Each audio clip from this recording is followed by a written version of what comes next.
जुबैर साहब सबसे मौजू इस टॉपिक के लिए इसलिए भी हैं कि ये प्राइवेटाइजेशन के वजीर रहे हैं और इनकी निगरानी में ये सारा कुछ होता रहा। कि जुबैर, आपके ज्वाइन करने से पहले मैं बता रहा था कि गवर्नमेंट जो है इतनी कमज़ोर है कि कोई भी बड़ा फैसला करते वक्त लेट जाती है आगे। ट्रेडर्स के ऊपर लेट गई है तकरीबन, अभी भी ट्रेडर नहीं मान रहे। उनको कहा जी आप एसेट भी ना बताएं, इनकम भी ना बताएं। 100 रुपये का टैक्स है वो भी, उसके ऊपर भी जो है ना रजिस्टर कराने के लिए वो तैयार नहीं है। यूटिलिटी स्टोर पे लेट गई है, स्टील मिल पे लेट गई है, पीआईए में लेट गई है। तो जब अगर ये नहीं करेंगे, खर्चे आप अपने कम नहीं करेंगे, तो फिर गवर्नेंस कहाँ से आएगी? बिल्कुल सही बात है। इस वक्त आमिर, जो इस वक्त हुकूमत के लिए ज़्यादा मुश्किलात हैं वो ये है कि अगर वो इनके सामने, आपने कहा ना लेट गए, जिस तरह ट्रेडर्स के सामने फॉर एग्जांपल अगर आप लें तो फिर आईएमएफ से मार पड़ती है। आईएमएफ फिर आपको कहते हैं कि जी अगर आप टैक्स नहीं लगा सकते हैं इतने बड़े सेक्टर पर, तो फिर आप ने जो अभी थोड़े अरसे पहले कमिटमेंट्स की थी, स्टाफ लेवल एग्रीमेंट किया था, और आपने तमाम बातें मानी थी, तो फिर आपने किस बेसिस पर मानी थी? तो अभी से अगर आप का रेवेन्यू शॉर्टफॉल होना शुरू हो जाएगा, जो कि हो रहा है, तो फिर आगे कैसे चलेंगे? इसी तरह से प्राइवेटाइजेशन के हवाले से जो बहुत बड़ी कमिटमेंट्स की गई, अब वो पीआईए भी ऑलरेडी बहुत डिले हो चुका है। एक ही था जो पिछली ये जो केयर टेकर हुकूमत आई थी, पीआईए पे मैं आपके आने से ज्वाइन करने से पहले मैं पीआईए के ही बता रहा था कि वहां बताया जा रहा है कि बिडिंग करवाने के बाद वो अपनी टर्म्स एंड कंडीशन चेंज कर रहे हैं कि एम्प्लॉइज को आप नहीं सैक कर सकते, तो ये जो लाइबिलिटीज हमने ली हुई थी ये हम नहीं ले रहे।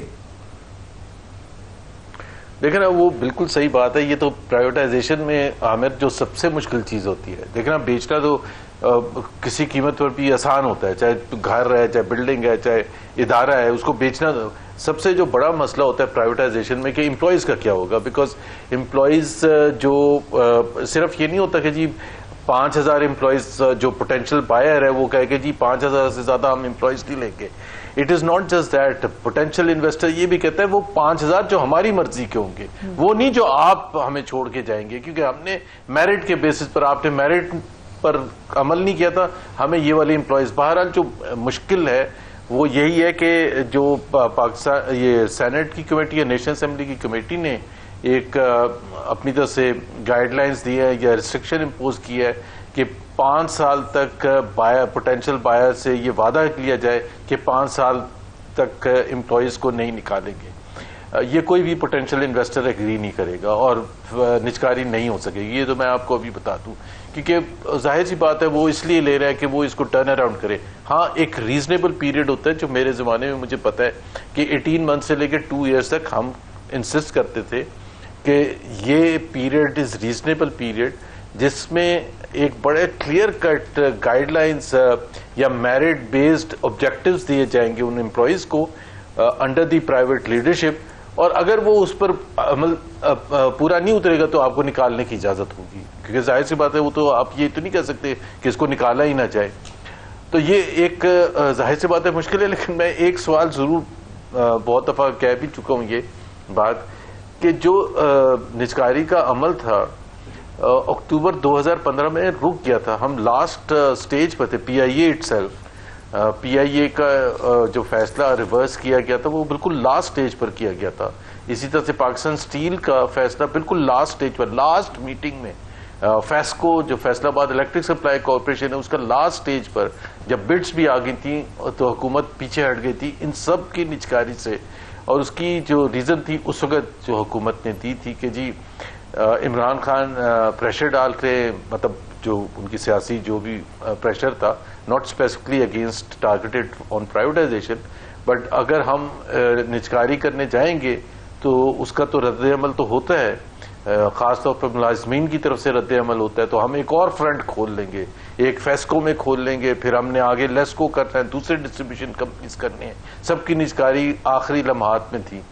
तो वो एक बड़ा गोल्डन अपॉर्चुनिटी थी। अब 9 साल तक जो हमने लॉसेस सस्टेन किए पीआईए के अगर आप सिर्फ ले लें तो तकरीबन 500-600 बिलियन रुपए पिछले 9 साल। अभी 850 बिलियन का लेटेस्ट जो फिगर आया है कि ऐड करके वो 850 अरब रुपए के करीब बन गए हैं क्यूमुलेटिव जो उसके लॉसेस हैं। नहीं, वो तो अभी तक है ना, वो तो टोटल है। मैं कह रहा हूं पिछले 9 साल में तकरीबन 500-600 बिलियन, उस 850 में से जो बल्क है वो अब पिछले 6-7 साल में ऐड हुआ है।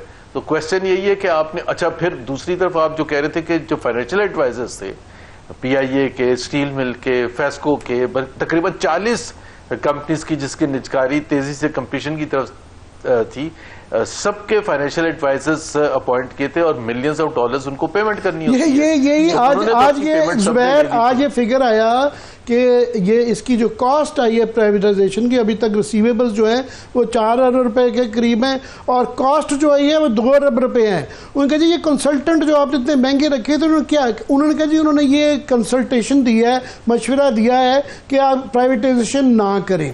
तो अगर ना ही करवानी है तो 2 अरब रुपया खर्चने की क्या जरूरत है? और गवर्नमेंट कमजोर है, क्योंकि हम सब कहते रहते हैं कि जब तक पॉलिटिकल स्टेबिलिटी नहीं होगी ये बड़े स्टेप नहीं किए जा सकते, तो बुनियादी वजह तो वो है।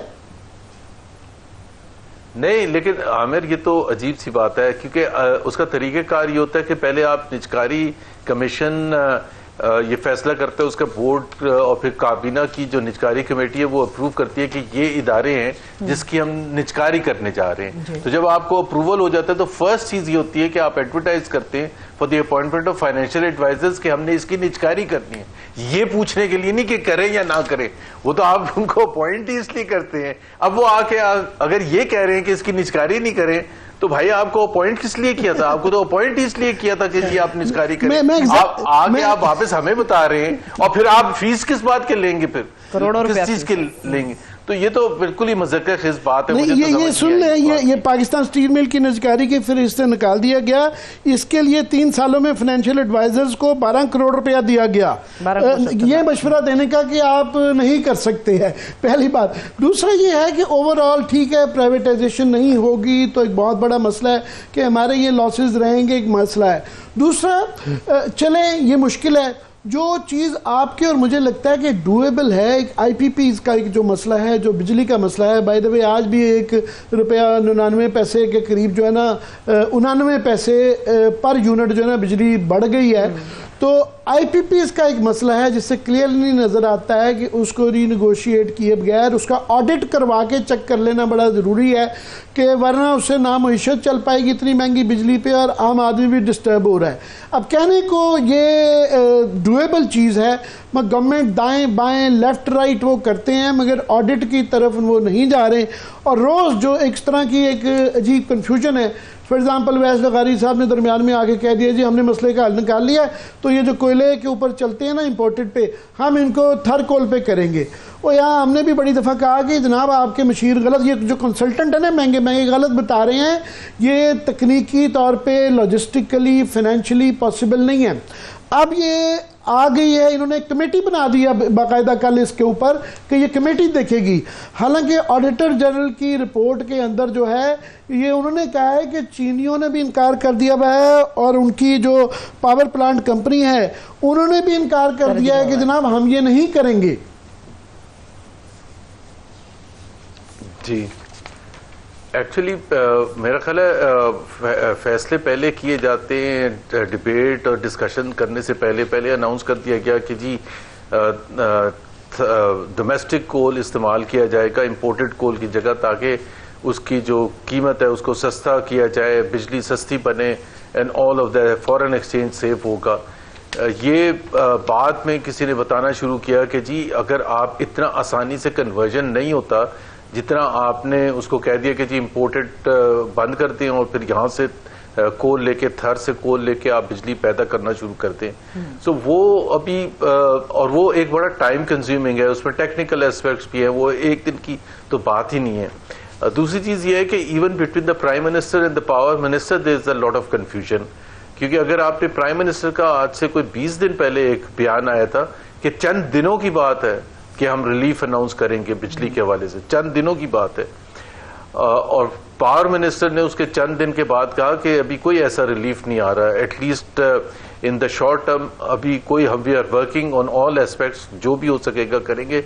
लेकिन ना ही उन्होंने वो जब तक वो जमात इस्लामी का धरना था, टीवी पर डिबेट चल रही थी IPP के हवाले से, गौहर इजाज साहब रोज आके टीवी पर बात कर रहे थे, तो गवर्नमेंट जाहिर है कुछ ना कुछ रिस्पॉन्ड कर रही थी।